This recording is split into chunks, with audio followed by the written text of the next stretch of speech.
Warning दी गई है Pakistan army को और पाकिस्तान सरकार को कि अगर ये एयर ऑपरेशंस रुके नहीं तो इन सारे पैसेंजर्स को मार दिया जाएगा जान से। देखिए, हम सबको पता है कि पाकिस्तान और बलूच लिबरेशन आर्मी, इनके बीच ये सालों से चलती आ रही दुश्मनी है। अब बलूचिस्तान लिबरेशन आर्मी, ये आर्मी क्यों फॉर्म हुई थी? ये हुई थी बलूचिस्तान के फ्रीडम के लिए। अब यहां पर कुछ बीते महीनों से या कहो सालों से बलूच लिबरेशन आर्मी बहुत ज्यादा स्ट्रांग हो रही थी। इनके पास हथियार भी है, इनके पास लेटेस्ट वेपन्स है। ये सिर्फ इतना ही नहीं, बल्कि इनकी आर्मी में एक माजिद ब्रिगेड भी है और एक फतेह स्क्वाड भी है जो अलग अलग ऑपरेशंस कंडक्ट करती है पाकिस्तान आर्मी के खिलाफ।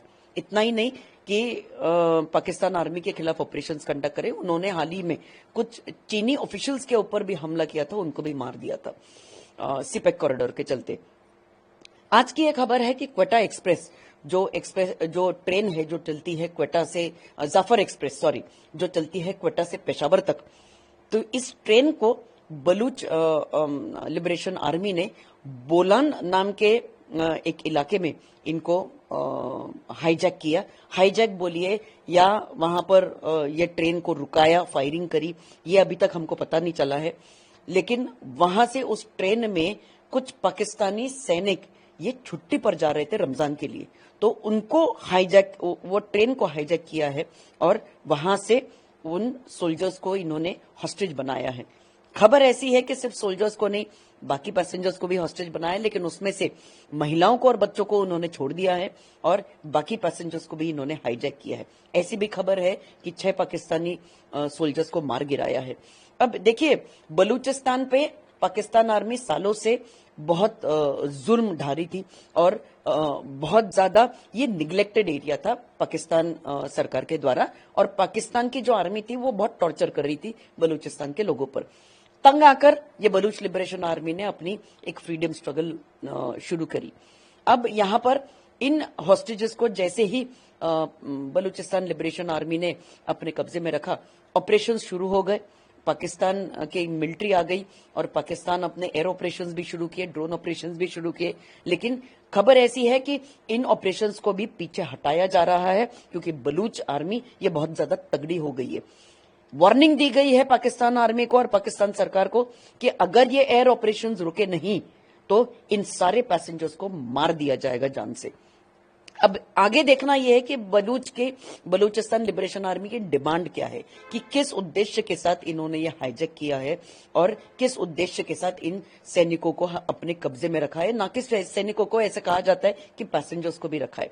अब ये देखिए कि यहां पर इतनी बढ़िया इंटेलिजेंस इंफॉर्मेशन मौजूद थी बीएलए के पास कि इनको ये पता था कि इस समय पर यहां पर ये ट्रेन आती है और यहीं पर हम उनको हाईजैक कर सकते हैं, यहीं पर हमला कर सकते हैं। तो इसका मतलब है ये वेल प्लान्ड ऑपरेशन था और इतना तगड़ा ऑपरेशन ये बलूचिस्तान ने किया हुआ है कि पाकिस्तान आर्मी ये पूरी मोबिलाइज हो गई है और अभी एक्शन और ऑपरेशन शुरू है। देखो, ये पाकिस्तान में होना था। पाकिस्तान बर्बादी के रास्ते में है, at the brink of breaking. आपने अगर स्टेटमेंट देखा होगा मौलाना फजलुर रहमान का सेनेट में, उसने खुद कहा कि अब बलूचिस्तान में 6-7 डिस्ट्रिक्ट ऐसे हैं जहां पाकिस्तान की गवर्नमेंट, हुकूमत का और पाकिस्तान की आर्मी का कोई कंट्रोल नहीं है, और वो आज आज़ादी डिक्लेयर कर दें तो यूएन उसको रिकॉग्नाइज कर देगा। तो ये उनका अपना एडमिशन है, उसको गवर्नमेंट ने तो काउंटर किया नहीं, फौज ने काउंटर किया नहीं। इसी तरह टीटीपी उनको हिट कर रही है खैबर पख्तूनख्वा में, केपीके में।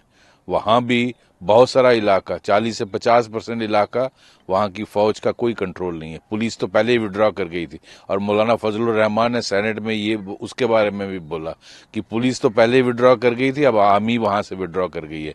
तो वहां भी 50 से 60% एरिया जो है वो वहां कोई मौजूदगी नहीं है किसी हुकूमत की। तो किसका कंट्रोल है? वहां टीटीपी का कंट्रोल है। तो ऐसे हालात में वहां की सरकार जब वहाँ के लोगों को कॉन्फिडेंस में नहीं लेती है और सिर्फ पंजाबी और पंजाबियत पर हुकूमत चलती है, तो ऐसे में कैसे पाकिस्तान इकट्ठा रहेगा?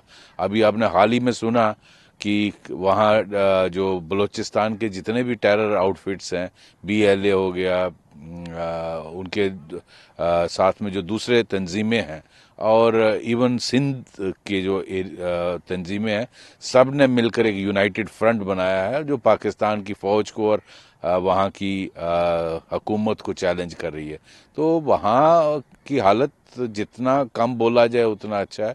वो तो वहाँ के लोग ऊपर वाले की मर्जी पे हैं। भीख मंगा देश बना दिया, बर्बादी के उस कगार पर पाकिस्तान पहुंचा है और वो अब 400-450 लोगों को किडनैप किया है। तो ये दिखाता है कि वहाँ की फौज के, मैंने सुना 6 फौजियों को भी मारा है। तो वहाँ कोई कंट्रोल ही नहीं है और टोटल लॉलेसनेस।